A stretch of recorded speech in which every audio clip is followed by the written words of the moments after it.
My Friend Pedro is a stylish, fast-paced side-scrolling shooter published by Devolver Digital and developed by Deadtoast Entertainment, which is really just essentially one guy. It was developed over the course of 4 years, starting in early 2015 and finally seeing its release on the PC and Nintendo Switch in June 2019. I remember seeing really flashy GIFs of this game being posted on Reddit while it's still in development, and I was just super hyped to finally play it. Well, it's almost been a year since its launch, and I finally sat down and played through it twice. Let's see if this game has any substance to back up its style. First, let's take a look at the core gameplay. My Friend Pedro's campaign is broken up into 5 chapters with a total of 40 levels between them. The goal in each level is to reach the end while doing some light puzzling and building the highest score, which will then be graded upon completion. You build your score by chaining together kills, and you gain a multiplier for each kill, with more points being awarded for stylish and unique kills.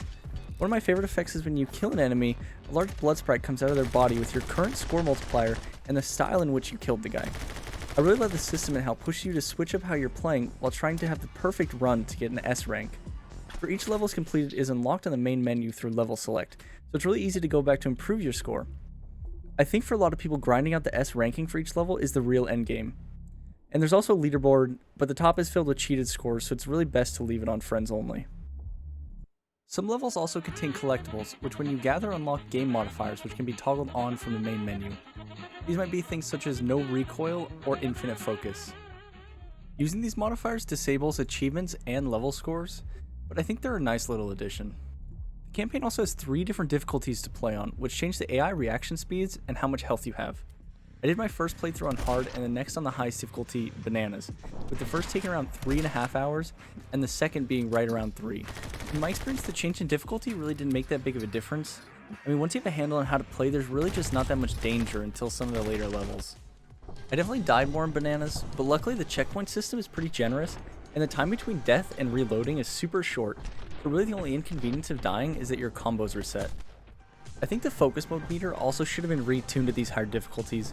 I mean, it's just insane how much you get back per kill. It basically just refills your whole bar, so you could really just stay in focus mode for an entire fight without ever really being in danger of running out. Overall, the combat's the core of the game, and it really is just excellent, ultimately elevating the entire experience and save it from being as forgettable as it easily could have been.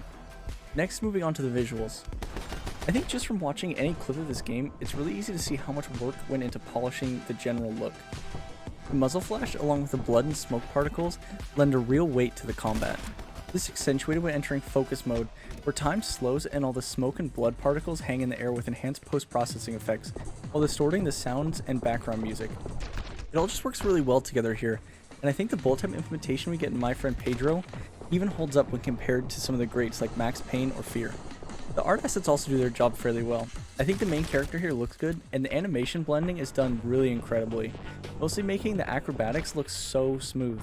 Only every so often do all the actions the player model's tasked with doing look a little weird, especially when landing on your back or throwing in a kick during a flip. Honestly, I think it's sort of unavoidable, and it didn't really bother me that much, just something I noticed. Outside of the player, the enemies and environments are modeled well enough, but they really seem to lose focus and creativity as the game goes on. And again, considering that one guy made everything here, I don't have much of a problem with the lack of diverse assets, but the art direction after the first chapter is just so boring and ends up leading to one of the most mystifying design choices in the last chapter, which I'll cover a little bit later on. I also have an issue with the explosion effect that made it into the game. It just looks super basic and unpolished compared to the other visual effects that we get here. I mean, in focus mode with the extra bloom, it looks alright, but at normal speed, it can be pretty jarring. The sound design in My Friend Pedro is also pretty dang good. All the guns have these punchy sound effects and really satisfying reload noises. There's also some contextual effects like shooting a pan, skating, or kicking a knife into someone's face. But for the most part, the endless gunfire and background music will be what you're hearing through the campaign, so it's really great these were done right. Each stage also has a unique background track which will play through your killing spree, and it really keeps the pace up through deaths or slow sections of the level. It reminds me of Hotline Miami, where each track sets the perfect mood for completely murdering everyone you come across. I can easily recommend checking out the soundtrack whether or not you decide to pick up this game.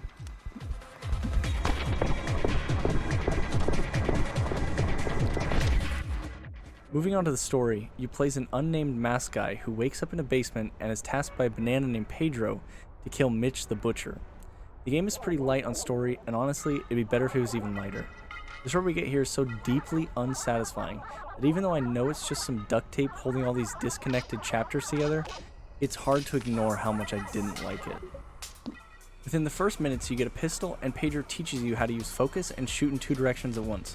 Right after coming out of his banana house with those abilities, you'll be diving through the air, doing flips while absolutely destroying any of the dudes who happen to be standing around the room you just flew into.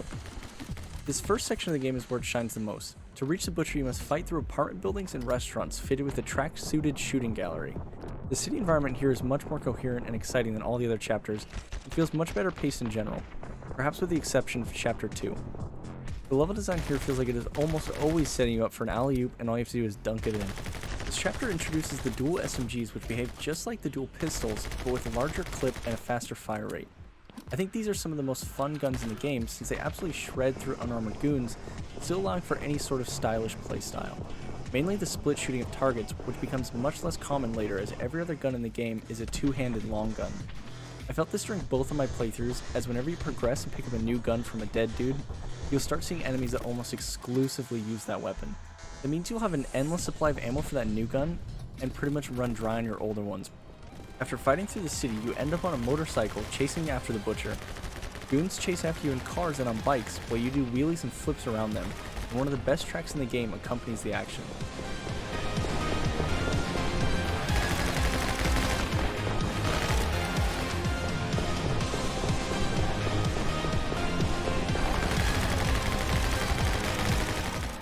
After killing enough guys, the butcher shows up and has a pretty lame 2 actions. Stick his body out the window so you can sponge up as many bullets as possible, or lob C4 at you, which you need to shoot before it lands. I believe he's supposed to shoot when he leans out the window, but this guy's like no poise and staggers as soon as you shoot him, and after you shoot him enough, he goes back in to throw more C4. It's just the same thing over and over until he's dead, which leaves this fight feeling much less organic and exciting, more like the game is time gating you from killing this guy too fast. Beyond that, this section really gives you the feeling of speed while still offering really tight controls. It's simple and really effective, giving a fun climax to this whole chapter. The next chapter moves to an industrial zone. After passing some Christmas-themed bounty hunters, it is revealed by a man in a Santa costume known plainly as Denny. There's a bounty on your head, and everyone there is trying to collect.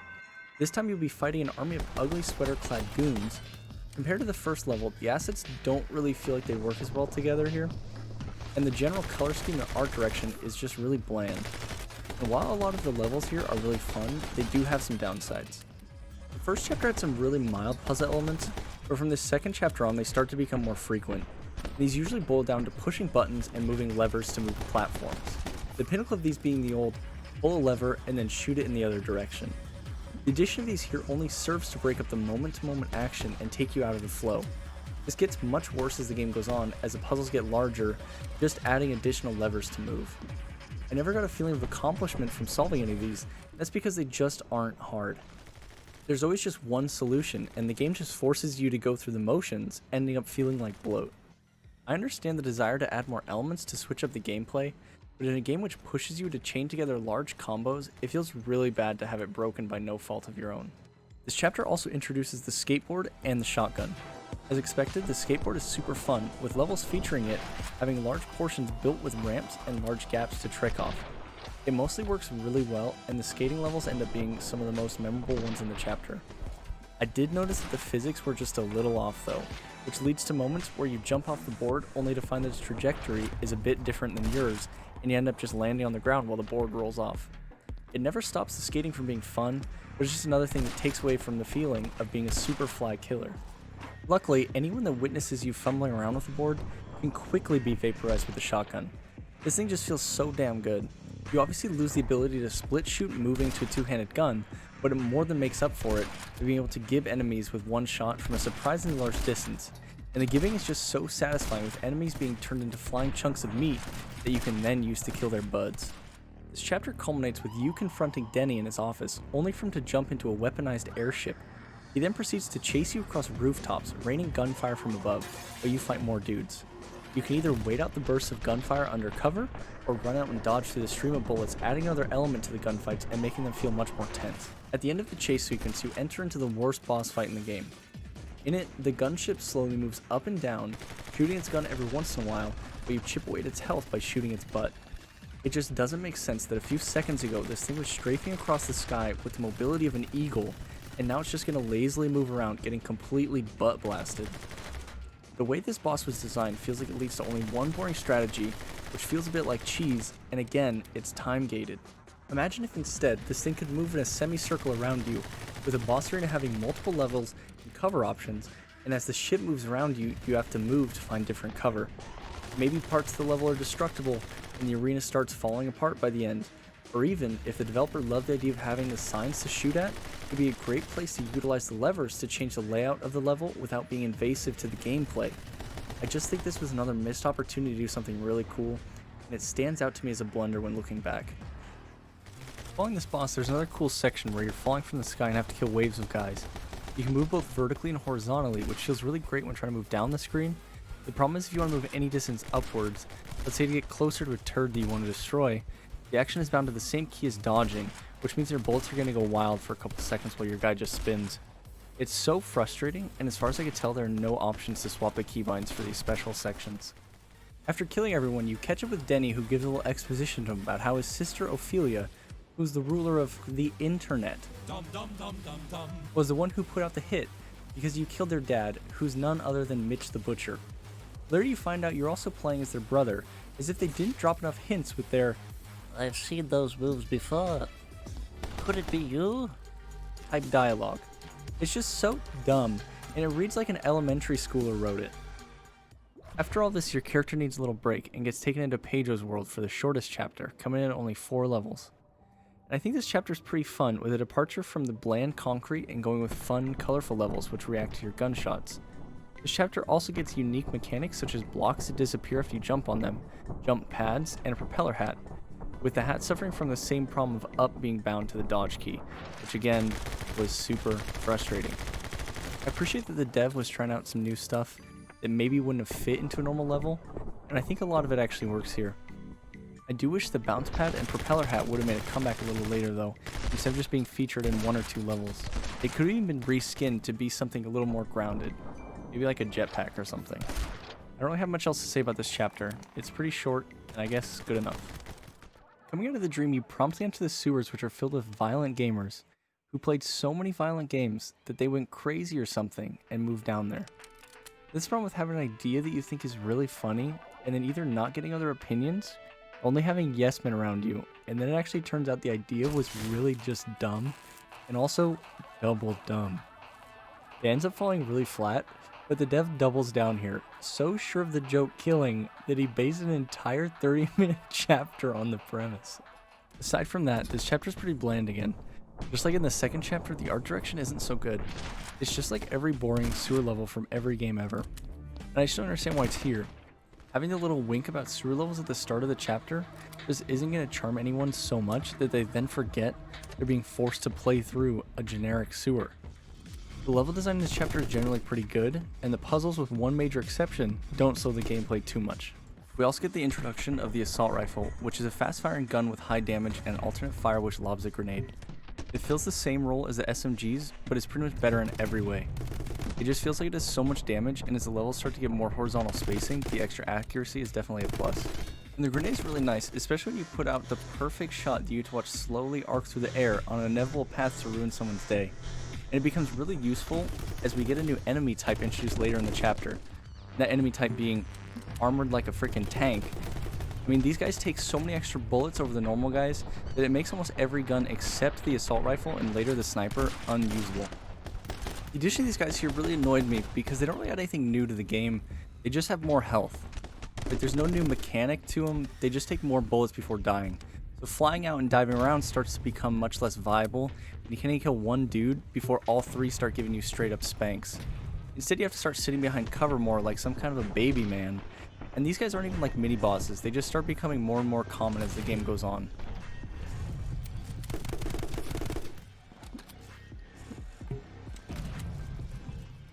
This chapter ends when you hop on a train heading to the internet. You fight through a few cars and end up in a room with some kind of Ed 209 impersonator.